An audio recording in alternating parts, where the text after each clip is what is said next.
Hi guys, it's Krishna and Jai Shri Krishna Bodhine. I will be telling you the story of Prahlad or Holi.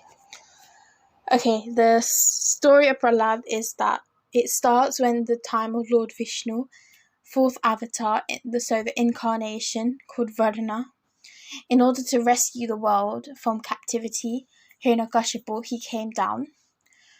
Upon hearing that Lord Vishnu's arrival to kill Hiranyakashipu, he got really angry, and so to resolve this, he went to the Himalayas and began to perform severe penance for many, many years. Upon this, Lord Brahma was very pleased by his penance and Hiranyakashipu asked him for a boon. He asked, "May I never be killed neither by any weapon, nor by any creature made by you," because Lord Vishnu was the creator, "nor in day or night, and neither on earth nor in the sky." Lord Brahma agreed to Hiranyakashipu's boon and gave it to him. Hiranyakashipu had a son. He was the youngest out of 4 children and the son of a very powerful atheist. His name was Prahlad. The 5-year-old would preach about the greatness of Lord Vishnu to his fellow classmates.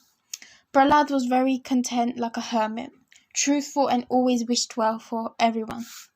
Hiranyakashipu was angry that Prahlad believed in Lord Vishnu, so he thought of many ways to kill him because he thought he wanted his own son to worship him because he thought he was the greatest god ever. So he got demons with illusionary powers on Prahlad, but obviously none of them worked for him. He got 2 sages, Shand and Amrut, produced an ogress to kill Prahlad, but it backfired when she killed the sages instead of Prahlad. But Prahlad was kind-hearted and brought them back to life by praying to Lord Vishnu. The second way Hiranyakashipu tried to take his own son's life was he took his son to the jungle, and the plan was to get wild elephants to trample him to death. But due to his deep devotion to Vishnu Bhagwan, the elephants picked Prahlad with his trunk and placed him on his kaba, which is shoulders.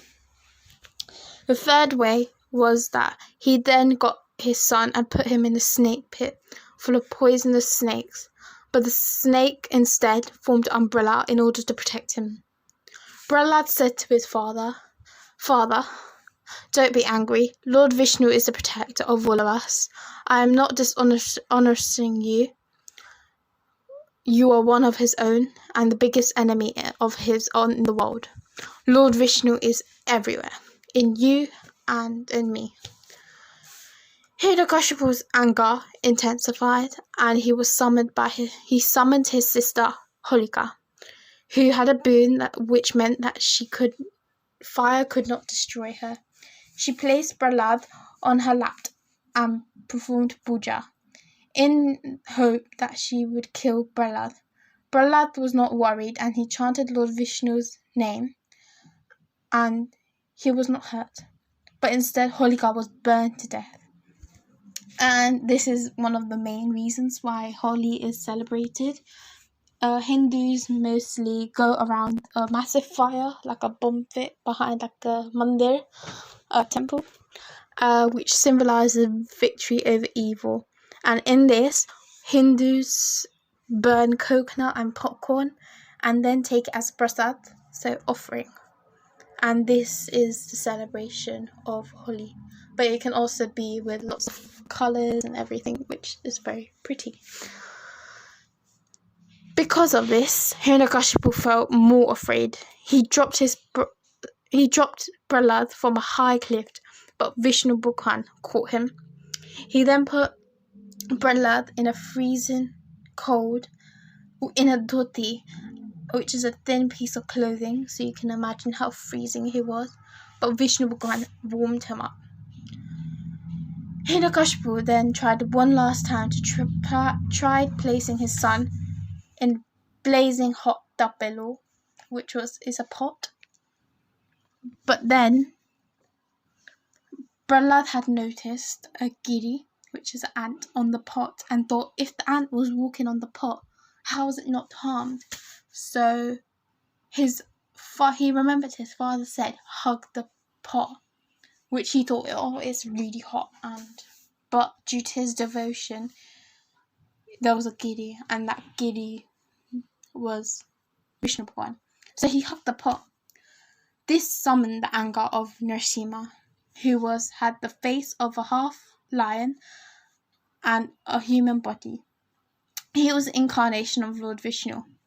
He grabbed Hiranyakashipu and put him in the lap and vigorously tore his chest up. Hiranyakashipu died instantly. Narasimha was not a man. And the time was twilight, so neither it was day or night. The king was killed on the lap of the Lord, so it was not in the sea, air, or land, and he was torn apart with no weapons but the claws of Narasimha. So none of Brahma's promises to Hiranyakashipu were broken. So the moral of this story, as you just heard, of Prahlad's activities is auspicious, as he fixed his mind on the Lord and he in remembrance, and this we can derive that full, eternal, blissful freedom from evil, which can be promised by Bhagwan on mankind in the Bhagavad Gita, as I will recite a quote that is in the Bhagavad Gita, and it says, give up all your varieties of religiousness and just surrender unto me, and in return I should protect you from all sinful reactions, therefore you have nothing to fear. And this was in the Bhagavad Gita 1866.